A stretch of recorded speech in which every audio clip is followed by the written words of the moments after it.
You are listening to the audio production of The Merge for Marriage, Turning Frustration and Disunity into Closeness and Commitment by Kari, Trent, Stageberg, published by Focus on the Family in alliance with Tyndale House Publishers. This book is read by the author.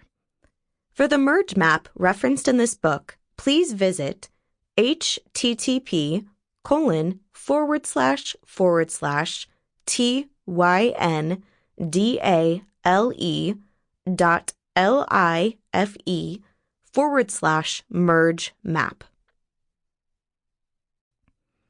To Joey, the love of my life. I would not be who I am or where I am without you, your unconditional love, and the way you model health, strength, and Jesus in our home. I hope and pray we get 50 more years to love, merge, and enjoy life together. To Lincoln and Sawyer, you are our greatest blessings. May you always know that when it comes to your dad and me, forever our name, eyes, and heart will be there. I love you, my sons. Also, to my mom, dad, and sister, you've all worked as hard as encouragers and editors, and I could not have done this without you. Thank you for your advice, wisdom, and sleepless nights right alongside me. And last but not least, to Denny and Judy. Without your support, watching JT, and raising such a great man who is now my husband, none of this would exist. I can't thank you enough. Part 1. Meet the Merge. Chapter 1. That first life-altering merge moment. When most people picture marriage, they think of a grand adventure with their best friend, having a partner to do life with, lots of laughter. Eventually, a few kids will arrive, or a couple dogs, or maybe both. And someday, if Dave Ramsey's financial wisdom liberates millennials from their avocado toast and crippling student loan debt, they'll have a house of their own. Here, they'll enjoy romantic dinners together, gazing lovingly into each other's eyes.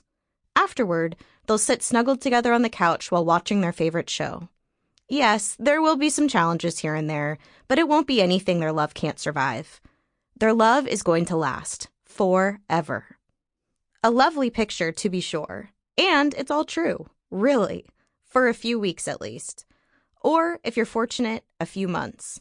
But soon enough, it happens. The moment that changes everything. The merge. When the merge hits your home. For me, that moment came quietly and unexpectedly during our third week of marriage. It was a beautiful October day in the Pacific Northwest. The sun was out, colorful leaves danced in sync with the wind, happy couples drank pumpkin spice lattes while walking hand in hand along the waterfront.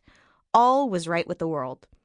To make it even better, my husband, Joey, had just finished moving all his important stuff into the house that I had been renting prior to our wedding. We were now both officially home. Thrilled that the moving process was finally over, I stopped by the grocery store to pick up some items for a celebratory dinner. I couldn't wait to get home and start cooking together, and then jump into our nightly tradition of board games, laughter, and newlywed bliss. However, nothing could have prepared me for the scene I was about to see upon arriving at our new home.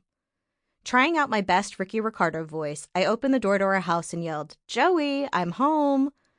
Almost immediately, a bright light popped around the corner, blinding my eyes. After a moment of stunned silence, I realized the light was attached to a head. My husband's head. Joey's blonde hair was sticking out haphazardly, and he waved at me with a big grin. His enthusiastic wave showcased big yellow rubber gloves that covered his arms all the way up to his elbows. The kind of gloves that reminded me of my grandma when she would pull out her cleaning kit on the last day of Thanksgiving weekend. With glove-covered hands and fierce determination in her eyes, my grandma would attack the bathroom, trying frantically to erase the damage that 12 people sharing one toilet during the biggest food holiday of the year had caused. "What are you doing?" I asked with laughter. "Cleaning," he replied joyfully. "Cleaning?" I repeated. "Yep," Joey replied.